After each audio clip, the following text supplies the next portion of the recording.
Can you hear me?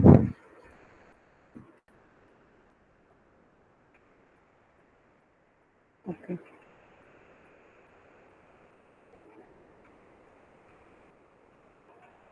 So one thing I want to inform you that tomorrow it will be not be possible for me to take your class in first half. The scheduled lab class will be I do not know which session I have. Anyway, scheduled lab class I shall take in the second half. First half I shall not take the theory class for tomorrow only.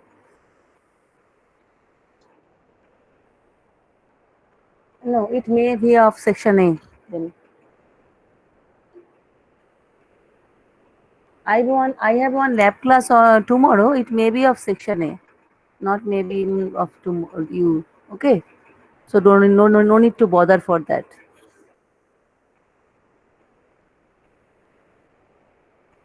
Okay, let us start. We have discussed the how to use the distance relay for transmission line protection mainly. Now we shall an application of different type of distance relay and their relative merits and demerits. Now we shall discuss the how to set those distance relay for protection purpose.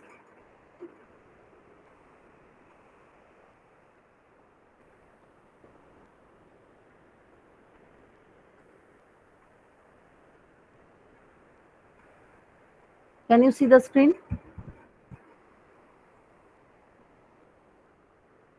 So we have discussed up to this in last class.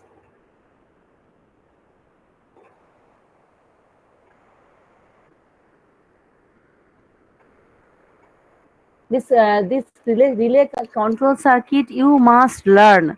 Okay, it may happen that the assignment this semester also the assessment will be assignment based for what, but for interview these things may be asked, so you must learn this. Okay,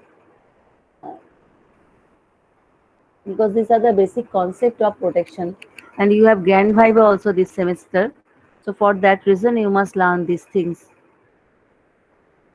Now, how we shall connect distance relay for protection purpose? Now, protection we have to give first for face protection. That means the protection for face to face fault or three phase fault or face to ground fault. That means double L to ground fault, and in addition to that for single line to ground fault. Okay, we have to give the protection. Now for distance relay we know that it measures the distance of the fault from the relaying point. So for any type of fault it should measure the same distance, otherwise identification of fault point will be wrong. So it should be the criteria. Any for that I have written here. A phase fault relay should measure the same distance of fault point on all type of fault. Face to face fault, three phase, double line to line, what line to line to ground it should be. So for any type of fault it should measure same distance. Then how we can achieve that condition? We can achieve that condition only when we take the delta voltage for current or voltage. But otherwise for any fault one phase may be absent, so for that reason delta voltage may serve the purpose.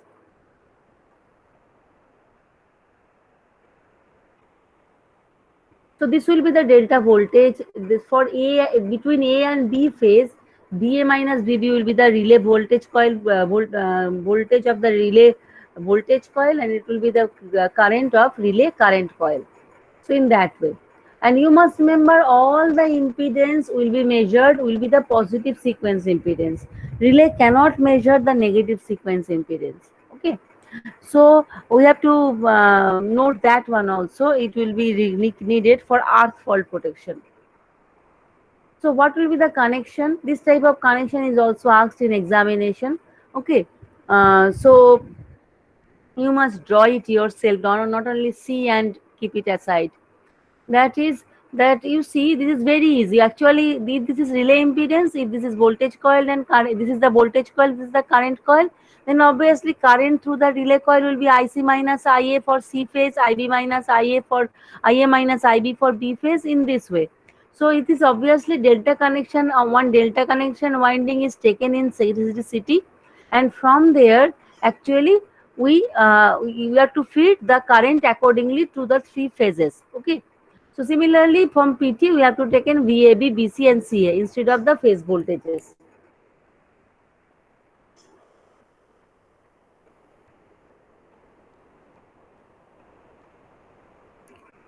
So this is the thing. Now, what will happen if we want to provide earth fault protection? Earth fault protection is to some extent different. How? Say, in earth fault, what happens? Say there is a earth fault in phase A. Then what will happen? For phase A, the voltage will be I1 Z1 plus I2 Z2 plus I0 Z0. The 1, 2, 3, 1, 2 and 0 are the sequence components, 1 for positive, 2 for negative, 0 for zero sequence. You know that since earth fault protection is an unbalanced fault, we can represent the equation, the currents by the sequence impedances also. So this will be the equation. So if there be any single line to count fault in phase A, then obviously the current the for single line to ground fault, you know the sequence currents are equal. That is I1 equal to I2 equal to I0. So we connect the sequence networks in series to get the calculate the fault current. I hope you have gone through this one in your theoretical class. So and at the same time other phase current IB and IC are 0. So actually IB and IC are 0, so we can write IB plus IC is also 0. Then if IR is the residual current, what is the residual current? Residual current means if we add all the phase current, then under balance condition there should not be any current. But when there is a unbalancing, then obviously it should be equal to thrice IA0, because there will be neutral current or ground current. So actually this if I write residual current as IR, then zero sequence current equal to IR by 3. Okay. So why I am we are interested in residual current, because we cannot see zero sequence current in a circuit. But easily if we add up the CD secondary current by a circuit, then in a wire we can get the residual current. So that's why residual current is required. We may get the zero sequence current in terms of residual current, because we cannot extract zero sequence current directly from the circuit. We can calculate obviously, but we cannot extract physically.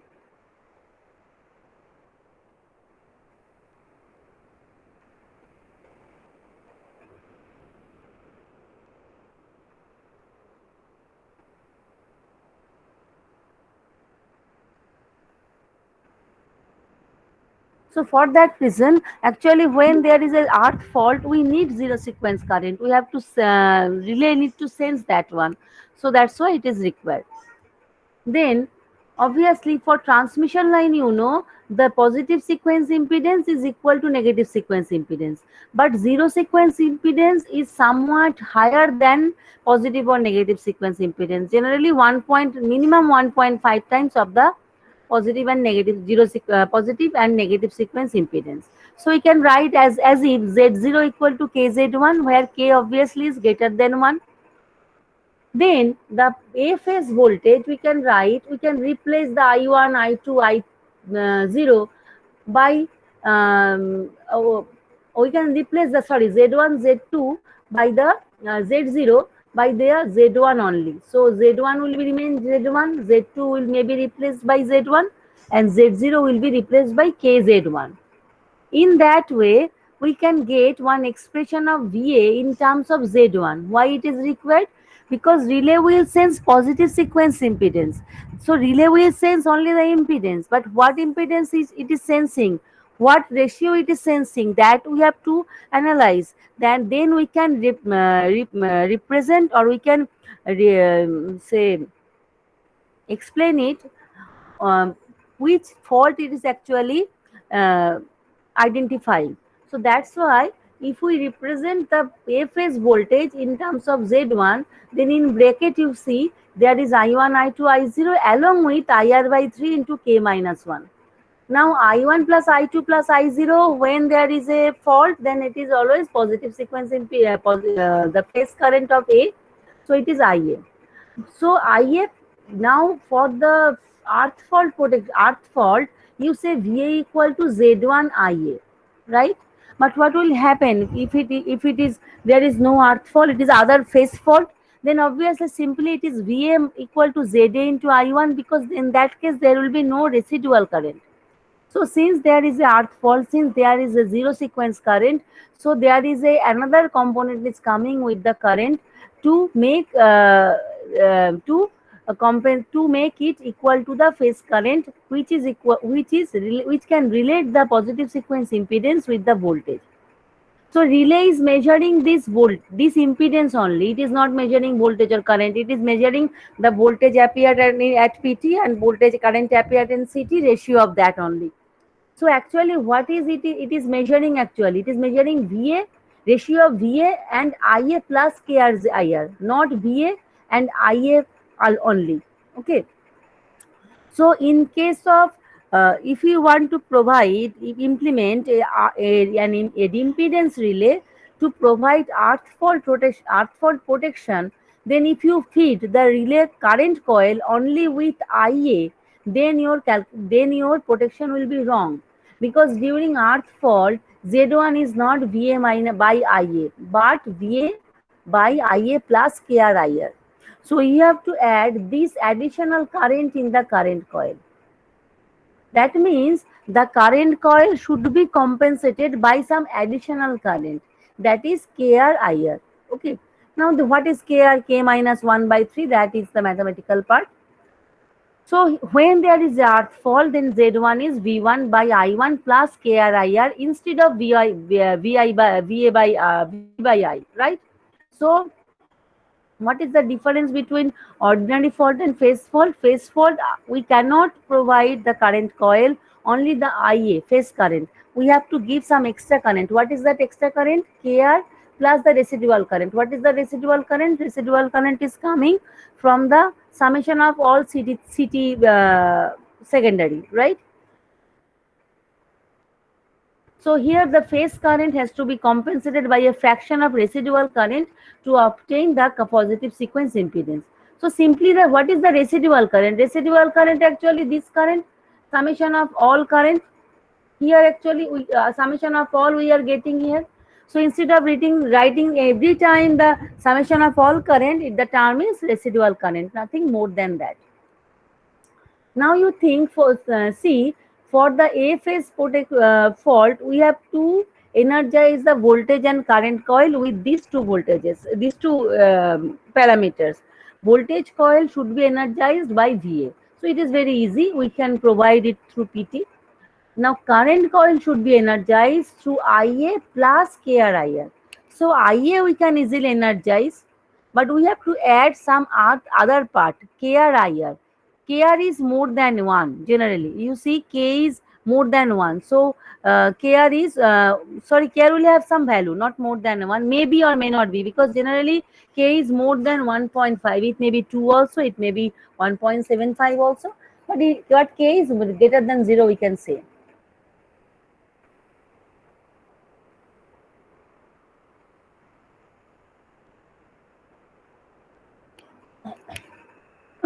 So actually here we can get the residual current, but we cannot feed the current coil with IA plus residual current. We need a part of this. So residual current must be multiplied by KR. Okay. So as if we are generating some MMF like that. That means IR will be multiplied by some number of turns, right? So that we may give using the transformer. So a transformer is there that is called compensating auto transformer. So using different type of turns, we can develop this KRIR. Obviously for a transmission line KRIR is constant, but it will different from one line to another. So what will happen actually here? Actually, along with this original current coil, there should be this compensating coil. So I have not shown it side by side to avoid the complicacy and to make you understand at first. So what will be actually the connection? It will be like this. It will be like this. So along with current coil, there will be compensating coil. The position will be like this. So in each phase, the relay coils employed for the earth fault protection should be connected, should be energized in this way. So obviously there we need 6 relays, 3 for phase fault protection and 3 for earth fault protection. So for phase fault protection, earth fault protection, if you see, the actual connection will be like this. You see the compensating coil I have shown by purple color, and there is no electrical connection in between compensating coil and the original current coil. Current coils are energized by their respective phases, and each compensating coil are energized by the residual current multiplied by the trans ratio, adjusted by the compensating auto transformer. And obviously depending on this mmf, actually this relay coil will be energy relay connection, relay contact will be made or break. And similarly voltage coil will be provided from the PT. Now, so we need 3 phase relays and 3 round relays, earth fault relays.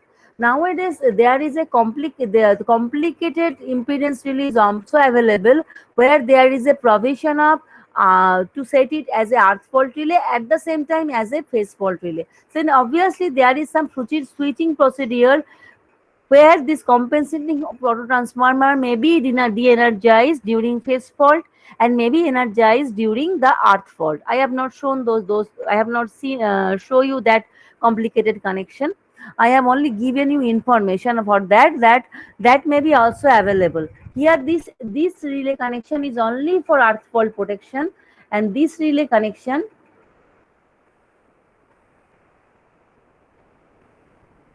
is only for phase fault protection. So actually when there will be a combined protection, then here actually this compensating coil will be there, and there will be a switching provision, so that during earth fault this compensating coil will come into action, otherwise not. So that is a combined version of these two. I have not drawn that connection for this. I hope you have understood what is switch distance relay. It may be asked in interviews for job.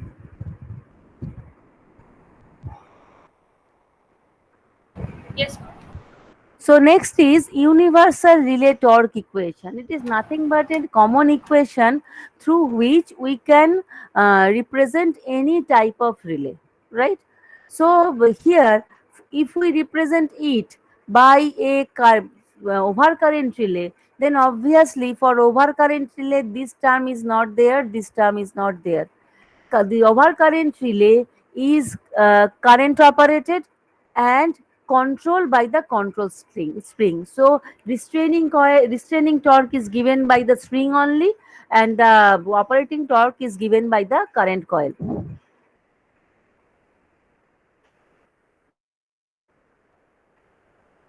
Next is for the overcurrent relay. For overcurrent directional overcurrent relay. For directional overcurrent relay, the operating torque is controlled by this over directional part, and the restraining torque is again provided by the spring. So only this term will be there.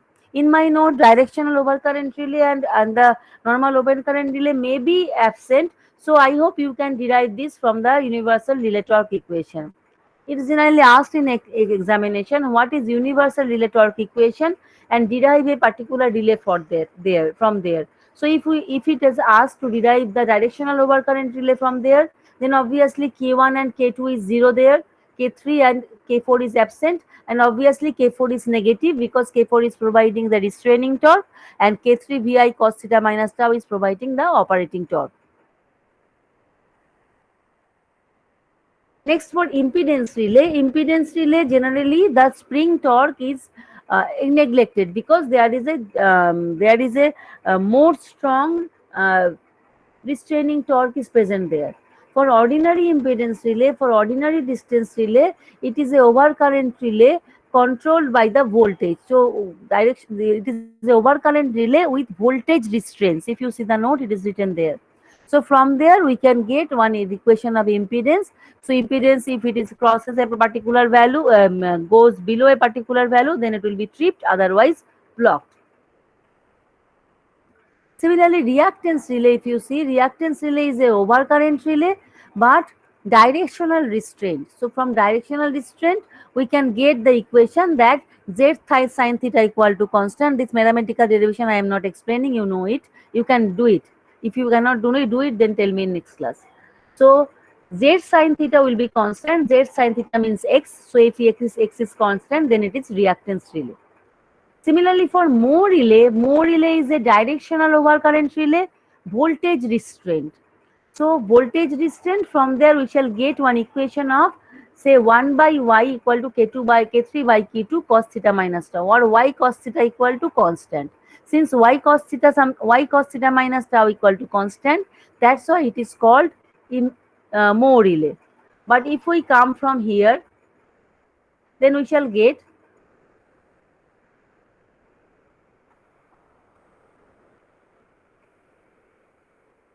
directly from here, then V by I means the impedance of the relay, and that means Z K2 K3 by K2 you may write Zn.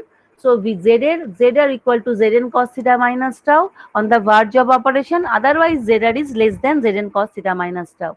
If you see the previous note, I have explained the thing in this way, but at that time I have told actually we can represent it by an admittance also, that I have explained here. So all type of relay actually we can represent by the by universal relay torque equation.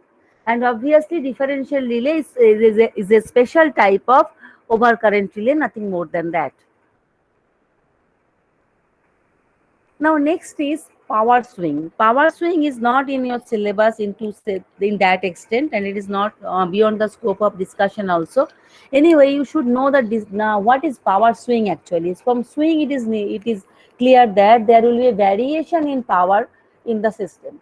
So actually it is variation in power in the power transmission line. We know that under normal operating condition, a power transmission line should carry a particular current and should transfer a particular power. But it may happen that sometimes, due to some reason, power transfer through a transmission line may be required to increase. Actually, we increase delta. In that way, we increase the power flow. Is not it? Depending on the load. But if this increase is very sudden, then at that time current may become higher, very high as compared to the voltage. So V by I ratio may go down as the relay can sense it as a fault. So that is a limitation of distance relay. So it is a normal operating condition. Power is getting changed, current is getting higher due to supply the load, but it will take it as a fault, and it will disconnect the line. So line which was required at that very much time, it will be disconnected. So for that reason, actually, the during power swing, the distance relay should be blocked. There is power swing blocker, in short it is called PSB, power swing blocker, which will identify that whether the high current developed in the line is due to power swing or due to fault. It will identify that, and in that way power swing blocker will come into the action if it is power swing, otherwise it will be inert. It will allow the distance relay to get operated. Okay, so this is the concept of power swing. If I see one example, say here this is a system that I have discussed when I have discussed the load flow. Anyway, so here actually you see this is the generator, and generator is supplying some power. Under some operating condition, this line 1-3 has fault. So if this line 1-3 has fault, then it will be disconnected, relay will operate and it will be disconnected. So generator is supplying same power. So high power will flow through the line 1-2. That may be normal because that may supply the other load successfully. In that case, the power travel to the load up to the load may be long, but it will be power load can be catered. So in that case, what will happen? Line 1-3 has been disconnected due to fault, but line 1-2, so this disconnection will be maybe through the distance relay. This is the fault, so this should be disconnected. But after this disconnection, when there is a high current flowing through line 1, 2, that is a healthy condition. But again, that is a high current. So the distance relay in the line 1, 2 may sense it as a fault. That should not be. In that case, the power swing blocker PSB must come into action, so that it will block the operation of distance relay. It will not allow the distance relay to operate, and after some time that swing will be steady, and in after that there will be no question of identification of fault.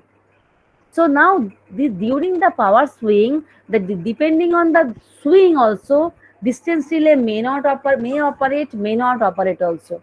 How this swing will affect the distance relay characteristics, this is most of the time unknown. So it may happen during power swing, the distance relay may operate. Power swing blocker may also may not work. Okay, that's why at present day also there are several trial is going on to develop better power swing blocker and better method to identify the power swing and to discriminate the power swing from the fault. At first you have to discriminate the power swing from the fault, then only you can disconnect it. So here, so this is a power swing for which the power swing characteristics has entered in the relay characteristics, but after that it has gone outside, right? But there may be some power swing that I have shown by red color, where you see the red color, where power swing characteristics has entered entirely within the relay characteristics. In that case, system operator will be helpless. The relay will create a fault. So if this type of power swing occur, then we have to identify this one. This is a power swing, and this we have to discriminate these characteristics from the relay characteristics so that it should not enter in the relay characteristics zone, and we have to prohibit the relay to operate. Okay, so there are several methods of that. That is beyond of your scope right now. So I have tried to explain the power swing for as my best at this at your stage. So in short, I am repeating because power swing repeatedly come in in viva voce or interviews in power sectors. It is very much problematic in power sector because it is we cannot get rid of it, and we cannot identify this power swing sometime if it is unplanned. When there is a fault, disconnection of a line, and it is coming, then it is unplanned. When there is a steady power flow, we are changing the load, then it is not so unplanned, it is planned, so it may be handled. Okay, distance relay may make inoperative for that particular time, but if it is due to fault, it is very much uncontrolled. So power swing is very much important for the power sector still now. So what is power swing? When there is a change in power flow in a power line, and due to power swing, the power swing characteristics may enter in the distance relay characteristics. So within the trip zone of the distance relay characteristic circle, then distance relay will identify it as a fault. So there must be some discriminating method which will discriminate the power swing from the fault, and power swing blocker must come into the action so that it can discriminate the power swing from the distance relay, and it will prohibit the distance relay to operate during power swing. So this is the power swing as a whole. So this is the concept of relaying for including different types of relay. Next, we shall go to the apparatus protection. How we can provide the protection to different type of apparatus using these relays, whatever we have learned. So this is the list of protection, general protection we should give to a generator. Mainly I shall discuss the protection of generator and transformer because those two are mainly used in the power system. Motor protection is also there on the load side. So for generator protection, at first there must be winding protection. So if there be any fault in winding, that should be uh, identified and disconnected. So which type of fault may occur in the winding? The windings are near to each other in a generator, three-phase windings. So there may be fault in between two phases. Two phase may got short circuited. In that case, current will change.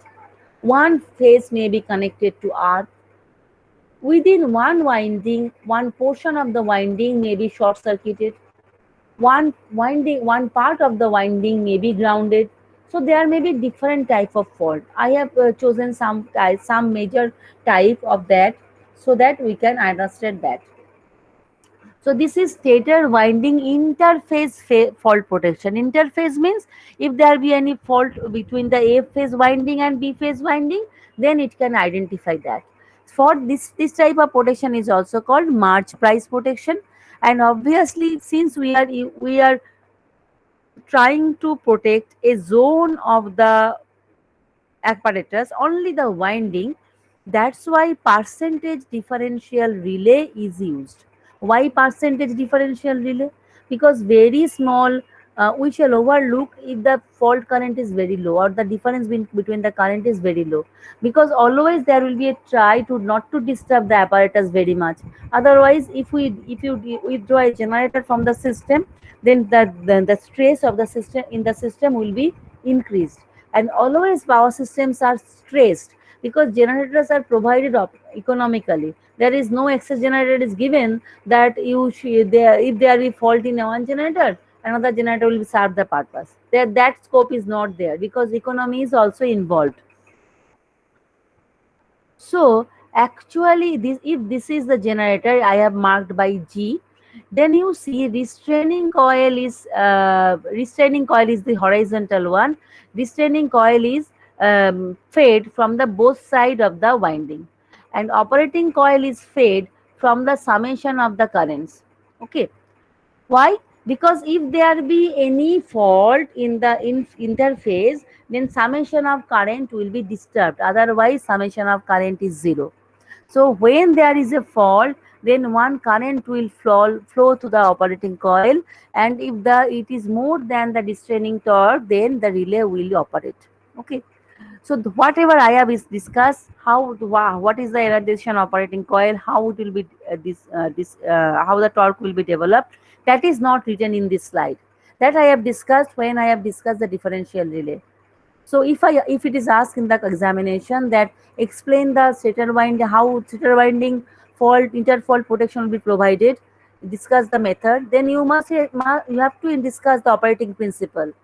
Okay, but I have not written here because I have already discussed in the when I have discussed the distance differential relay, right?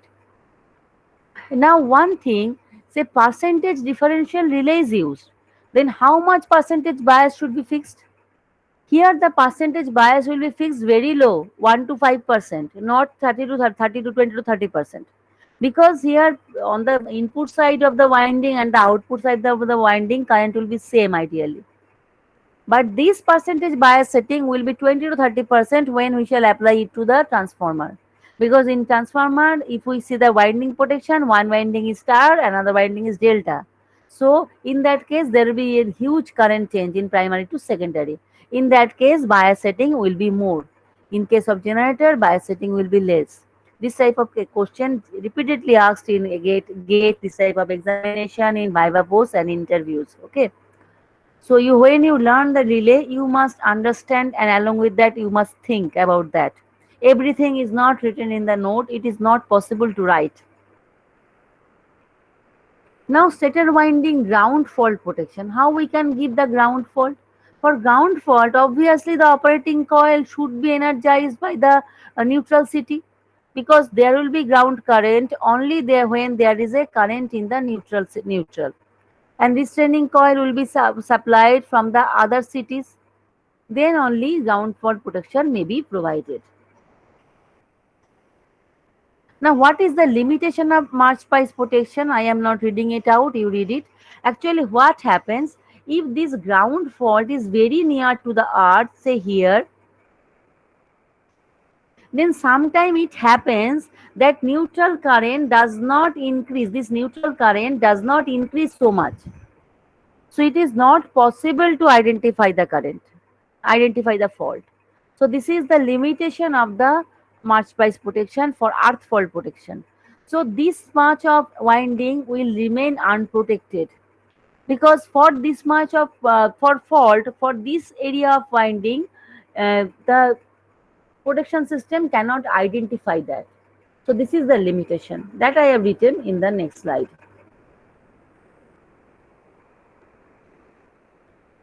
So actually what happened?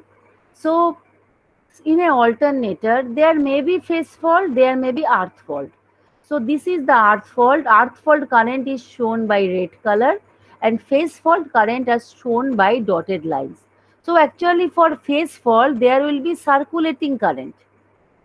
It is a faulty condition, but there will be a circulating current which should not be there, but it will be developed only for the phase fault or interwinding fault or like that. But if there be earth fault, then there will be a current directly goes to the earth starting from the neutral of the earth, of the generator to the fault point within the winding, right? So this much of winding will provide the earth fault current, is not it? So if that length of winding is less, then earth fault current will be less, and it may not be sensible by the relay if it is very small. So that is the limitation.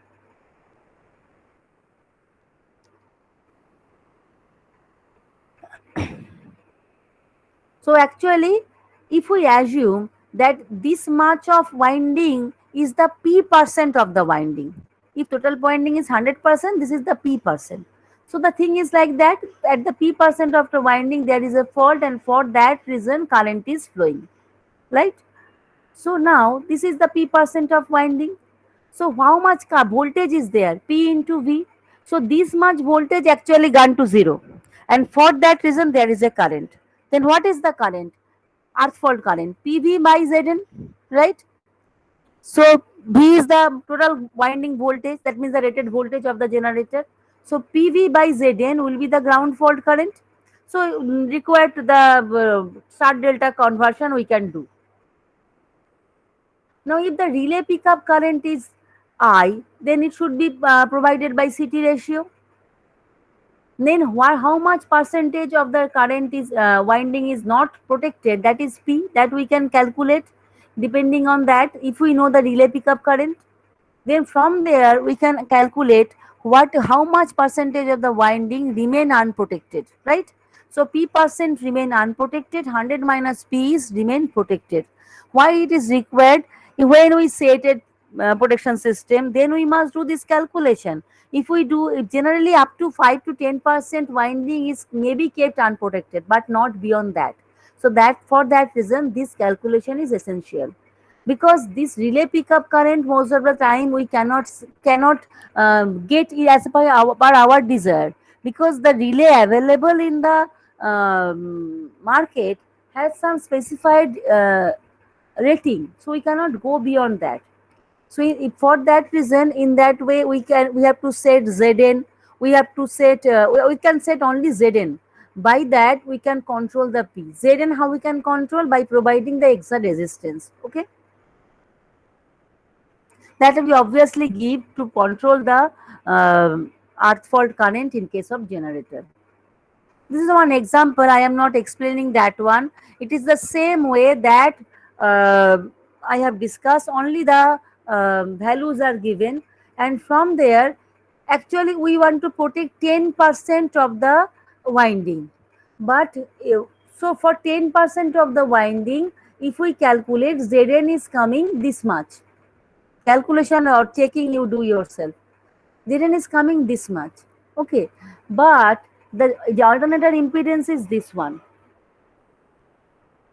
So we have to modify Zn.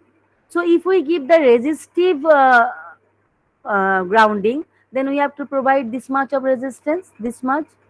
In that way, we may give reactive protection also. We may add additional reactance also in the grounding path of the generator. So in that way, the value of the grounding resistor is selected, that how much protection we shall give, how much winding we may remain we may keep, we may leave the as unprotected. Okay.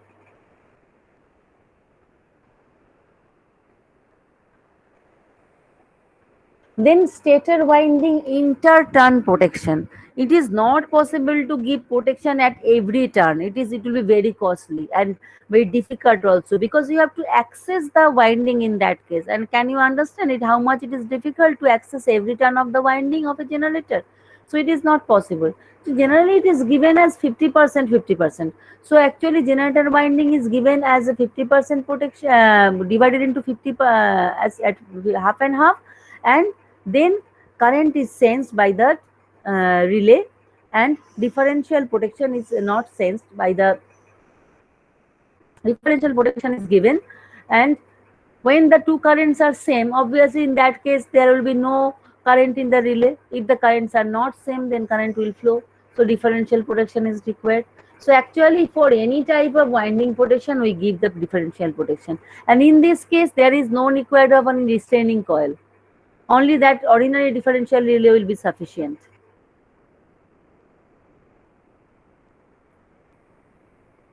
Then stator overload protection. How we can give stator overload protection? Actually overload means there must be some overheating, because overload load means high current is flowing to the armature. So in that case actually the resistance thermometers are provided in different stator slots, and that is monitored. In that way stator overload protection is given.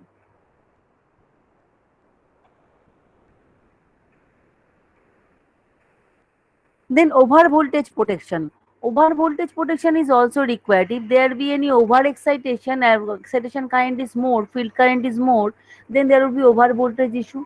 Generally, it happens mostly in hydro generators, and two type of protection is given. One is for lower voltage. It is trial is made to insert resistance in the field circuit so that current can be controlled. But if it is over voltage is beyond the range, beyond the 130%, then generator is disconnected, field circuit is disconnected. In that way overall protection is given. Field ground fault protection for generator. You know generator field is DC, so here actually if one point is grounded there is no other issue, because one point is grounded there is no ground connection nearby, so there is no question of circulating current, so there will be no harm. But if the any other fault remain grounded, then what will happen? That particular portion of the winding will go out of the circuit. So what will be the effect of that? In that case, obviously lesser voltage will be developed. So there will be under voltage problem, and it will gradually go. So for that reason, actually it is given here, one relay is given here. So if there be any unnatural current flows to the circuit, then this relay will operate. And what will be the voltage in this relay? That is controlled by these adjusting resistors. Next is rotor overheating problem. Why the rotor will overheat?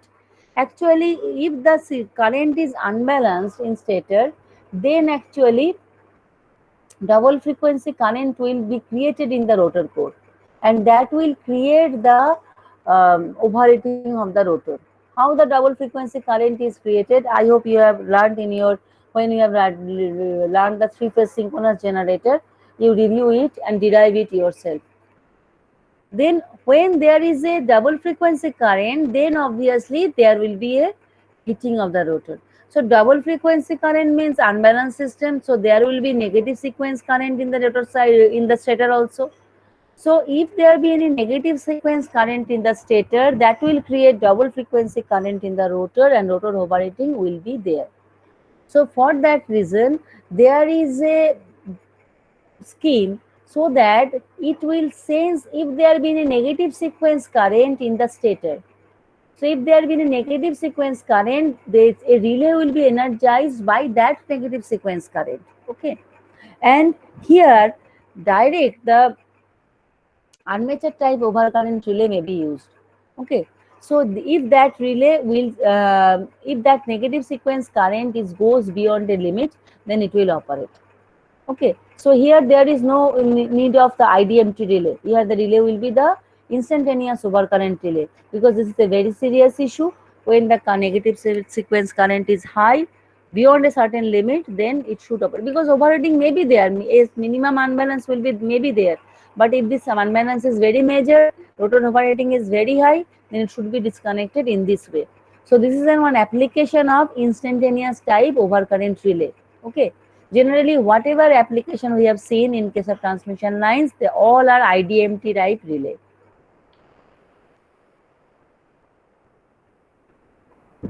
Loss of excitation protection. There may be loss of excitation also. Say the generator is running, sorry, turbine is running, but the rotor, in the rotor there is no excitation. There is no DC current generating. So what is the consequence? If there is a loss of excitation, voltage will not be developed. So there will be no current in the stator. At the same time, if there be loss of excitation, it is initiated, then actually generator supply some reactive power in the system. So now it will draw the reactive power the system at the initial stage of loss of excitation. Then what will happen? Actually, major reactive power issues will come. So it should be protected. But it is very difficult issue. There is no specific characteristic of loss of excitation. There is no specific characteristic. So it is sometimes depend on luck, truly. So what actually happened? Actually, one offset impedance relay is used, and if the loss of excitation characteristics come within this relay, then the relay will operate, otherwise not. So loss of excitation characteristics actually estimated, and this relay offset impedance relay is set in that way or selected in that way. So this is the method. Now, protection against vibration. So it is given in the turbine side. If it is excessive vibration, there is a alarm in the turbine side. Protection against motoring. If there be motoring, then obviously in stator current will be in reverse direction. So reverse power relay is set in that case. That will be operated due to reverse power flow. This is not that reverse power relay that we use in directional side. Okay, that is actually, I think, power relay. We call that power relay. This is the reverse power relay that will change the direction of current. If the direction of current is reverse, that means the power flow to the alternator is reverse, so it will protect that. Overspeed protection. Overspeed protection actually offered from the speed governor side or from the turbine side, and it will be disconnected during the overspeed. Bearing overheating protection. Bearing also may be overheated, so then in that case also thermometer should be there. It will be disconnected if there be overheating. Loss of synchronism protection. If there be any frequency deviation in the generator, then loss of frequency will be there. Frequency relay I have not taught, that is not also in syllabus. That may be derived from the overcurrent relay. And if these relays are set plus minus 3% of the rated frequency, because frequency is so vital, so sensitive, system stability is so sensitive with the frequency. So plus minus 3%, at the plus minus 3% relay set, in the system we allow plus minus 5% frequency regulation. Plus minus 5% means with respect to 50 hertz frequency, but relay is set beyond below that, so that there may be some um, allowance if there be really fault frequency deviation. So that's all for today. For the next in the next class, I shall discuss transformer protection, and you must go through this. Okay, you must read this, and whatever I have taught and it is not written in the note, you must write it yourself. Okay, that's all for today. Tomorrow I shall not take any class. So next Wednesday I shall take the next class. Thank you.